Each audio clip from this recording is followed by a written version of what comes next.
भारत से हम क्या सीखे, इस पाठ का भी आपको हम महत्वपूर्ण ऑब्जेक्टिव को बताएंगे।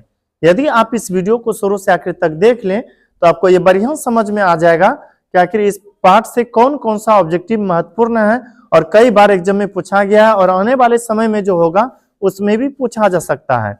इसलिए इस वीडियो को शुरू से आखिर तक जरूर देखने का प्रयास करें ताकि आपको हम आसान भाषा में इसका संपूर्ण ऑब्जेक्टिव को समझा सके।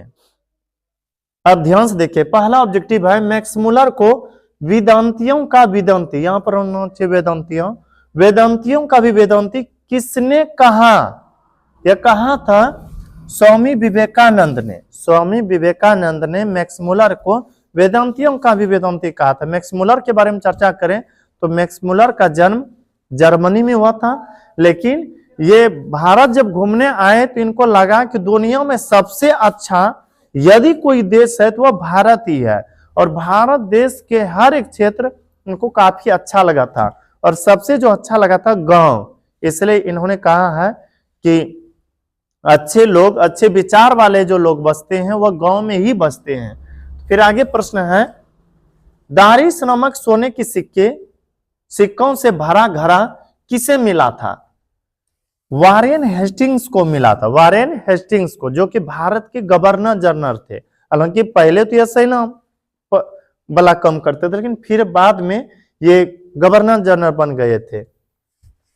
फिर आगे है, मेघदूत नामक पुस्तक का अनुवाद मैक्स मुलर ने किस भाषा में किया? मेघदूत का जो अनुवाद है इन्होंने जर्मन भाषा में किया है। किस भाषा में? जर्मन भाषा में। यदि आपसे कोई पूछे मेघदूत, मेघदूत के रचनाकार है कालिदास, इसे लिखा गया संस्कृत भाषा में, और मैक्स मुलर संस्कृत भाषा सीख लिए थे, इसलिए इन्होंने संस्कृत भाषा में रचित मेघदूत को जर्मन भाषा में ट्रांसलेट किए थे। तो यदि आपसे पूछे मेघदूत नामक पुस्तक का अनुवाद मैक्स मुलर ने किस भाषा में किया, कहेगा जर्मन भाषा में।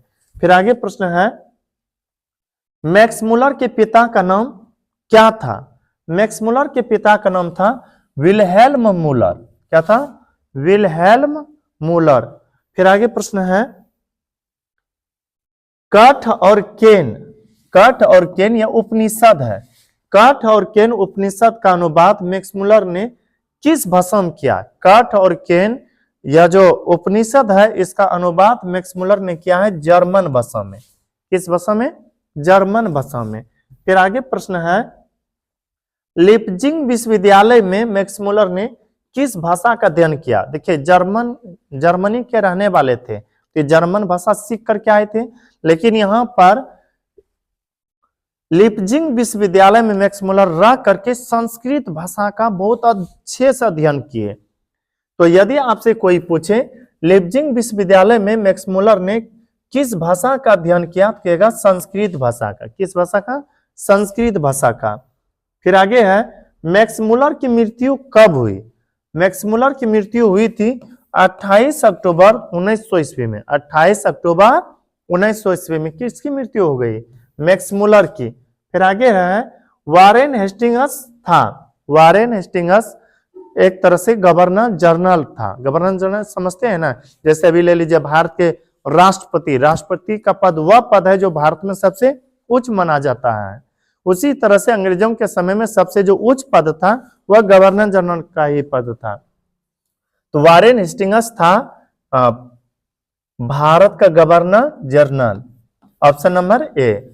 फिर आगे प्रश्न है, जनरल कनिंघम का संबंध किससे है? जनरल कनिंघम का संबंध पुरातत्व इतिहास से है। भारत में पुरातत्व संबंधी साक्ष्य के खोज में इनका काफी योगदान रहा है। कहिएगा पुरातत्व संबंधी साक्ष्य क्या है? ऐसा इतिहास जो लोगों को पता नहीं हो, जैसे सिंधु घाटी सभ्यता के इतिहास पहले लोगों को पता ही नहीं था। जब सिंधु सभ्यता का खोज राय बहादुर दयाराम साहनी ने किया तो लोगों को पता चला कि अरे यार यह भी एक कोई सभ्यता है। ठीक उसी तरह से जनरल कनिंघम का संबंध यदि आपसे कोई पूछे कहिएगा पुरातत्व से। किससे? पुरातत्व से। फिर आगे है 172 दारिस नामक सोने के सिक्का का घड़ा कहां मिला था? वारेन हेस्टिंग्स को दिया गया था उनके सैनिकों के द्वारा खोज करके वाराणसी क्षेत्र से, अर्थात यह 172 दारिस नामक सोने की सिक्का जो कि सोना का था, शुद्ध सोना का, वह मिला था वाराणसी से। कहां से? वाराणसी, जो कि उत्तर प्रदेश में पड़ता है।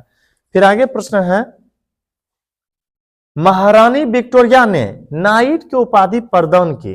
पता है, महारानी विक्टोरिया ने नाइट की उपाधि प्रदान किए थे मैक्समुलर को, लेकिन इसको लगा कि नाइट की उपाधि, यानी कि हम बहुत अच्छा काम किए, भारत में रह करके बहुत सारी पुस्तकें लिखी, इतना अच्छा काम किया, और एक नाइट की उपाधि छोटा सा दिया गया, इनको तुच्छ लगा, बहुत छोटा सा लगा, रिटेन कर दिए, लौटा दिए। जो भी हो, यदि आपसे कोई पूछे महारानी विक्टोरिया ने, यानी कि रानी विक्टोरिया ने नाइट की उपाधि प्रदान की, कहिएगा मैक्समुलर को। फिर आगे प्रश्न है, नालंदा विश्वविद्यालय कहाँ स्थित है? नालंदा विश्वविद्यालय काफी पुराना विश्वविद्यालय है, यह बिहार में है। यदि कोई कहे नालंदा विश्वविद्यालय कहाँ है, कहिएगा बिहार में है। नालंदा विश्वविद्यालय भी पढ़ने घूमने आए थे कौन? मैक्समुलर। फिर आगे है, दारिस क्या है?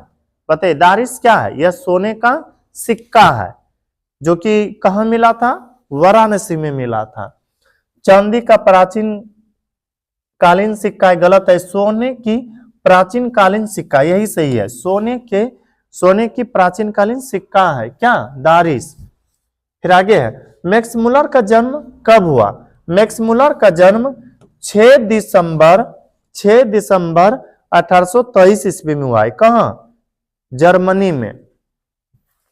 फिर आगे प्रश्न है, प्लेटो का संबंध किस देश से है? प्लेटो का संबंध यूनान से है, जिसे हम ग्रीस भी कहते हैं या ग्रीक। यदि आपसे पूछे प्लेटो का संबंध किससे है, तो कहेगा यूनान से। पता नहीं प्लेटो क्या थे? वैज्ञानिक थे। तो प्लेटो का संबंध है यूनान से। फिर आगे प्रश्न है, भारत से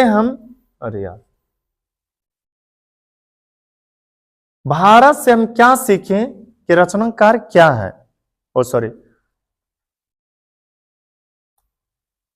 फिर आगे है, भारत से हम क्या सीखें कि रचनाकार कौन है? भारत से हम क्या सीखें, इस पाठ के रचनाकार है मैक्समुलर। कौन है? मैक्समुलर। इन्होंने जो भी कुछ सीखा भारत से, उसका रचना किया है। भारत से हम क्या सीखे पाठ में वह सब चीजें लिखा है। यदि आपसे पूछे भारत से हम क्या सीखे, इस पाठ की रचना किसने किया है, तो कहेगा मैक्समुलर ने। तो आपको यहां पर याद रखना है, भारत से हम क्या सीखे, इस पाठ के रचयिता है मैक्समुलर। फिर आगे प्रश्न है, भारत कहां बसता है? मैक्समुलर जी ने बताया है कि भारत के बड़े बड़े शहरों में नहीं, बल्कि गांवों में बसता है, ग्रामीण क्षेत्र में बसता है। तो ऑप्शन ए में है दिल्ली के पास, मुंबई के पास, बी में है, सी में है शहरों में, और डी में है गांवों में। तो याद रखिएगा, मैक्समुलर कहते हैं कि भारत कहां बसता है, इसका उत्तर देते हुए कहते हैं कि भारत गांव में बसते हैं। मैक्समुलर का जन्म कहां हुआ? मैक्समुलर का जन्म डेसाउ नामक क्षेत्र जर्मनी में हुआ था। मैक्समुलर का जन्म कहां हुआ था? डेसाउ जर्मनी में। बस इस वीडियो में इतना ही। यदि यह वीडियो आपको अच्छा लगा होगा तो हमारे वीडियो को लाइक कीजिएगा, और अभी तक यदि चैनल को सब्सक्राइब नहीं किए होंगे तो कर लीजिएगा, ताकि जो भी इस तरह से वीडियो अपलोड करें वे आप तक आसानी से पहुंच सके। मिलते हैं किसी अगला वीडियो में, तब तक के लिए धन्यवाद।